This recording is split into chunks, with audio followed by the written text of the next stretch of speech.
الحمدللہ والصلاة والسلام علی رسول اللہ اما بعد۔ شمائل محمدی سیریز میں آج ہم رسول اکرم صلی اللہ علیہ وسلم کی رات کی صلاۃ کی کیفیت سے متعلق گفتگو کریں گے۔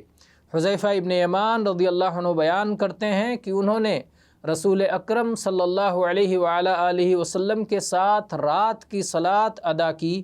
جب اللہ کے نبی صلی اللہ علیہ وسلم صلاۃ میں داخل ہوئے، آپ نے صلاۃ شروع کی تو آپ نے کہا اللہ اکبر ذو الملکوت والجبروت والکبریاء والعظمہ، اور اس کے بعد آپ نے سورہ بقرہ کی تلاوت فرمائی۔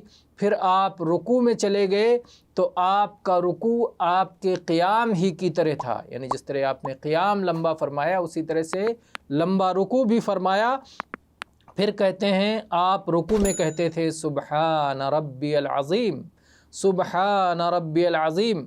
پھر آپ نے رکوع سے سر اٹھایا اور آپ کھڑے ہو گئے۔ آپ کا یہ کھڑے ہونا یہ بھی رکوع کی طرح ہی تھا، یعنی یہ بھی لمبے دیر تک آپ نے قیام کیا، اور آپ اس قیام میں کہتے تھے لربی الحمد، لربی الحمد۔ پھر آپ صلی اللہ علیہ وسلم نے سجدہ فرمایا، اور آپ کا سجدہ بھی آپ کی قیام ہی کی طرح تھا، اور آپ اپنے سجدے میں کہہ رہے تھے سبحان ربی الاعلی، سبحان ربی الاعلی۔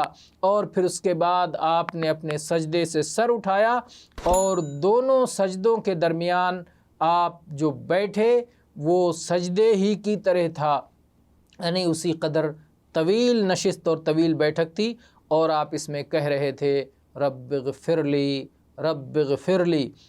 اور آپ نے اس طرح سے پھر آپ کھڑے ہوئے اور آپ نے سورتوں کی تلاوت کی، یہ سورہ بقرہ کی، سورہ آل عمران کی، سورہ نساء کی، سورہ مائدہ کی، سورہ انعام کی، یہ جو طویل صورتیں ہیں سب کی آپ نے تلاوت کی۔ لیکن اس کے راوی امام شعبہ ان کو شک ہے سورہ مائدہ اور انعام سے متعلق، یعنی 3 صورتوں کے بارے میں تو یقین ہے کہ سورہ بقرہ کی تلاوت فرما لی، سورہ آل عمران کی اور سورہ نساء کی تلاوت فرما لی۔ تو آپ رات میں لمبا قیام کرتے تھے اور لمبی صورتوں کی تلاوت فرماتے تھے۔ یہ حدیث صحیح سنن ترمذی میں 262 نمبر پر ہے۔ امام مسلم نے، امام ابو داؤد، امام احمد وغیرہ نے بھی اس کی تخریج کی ہے۔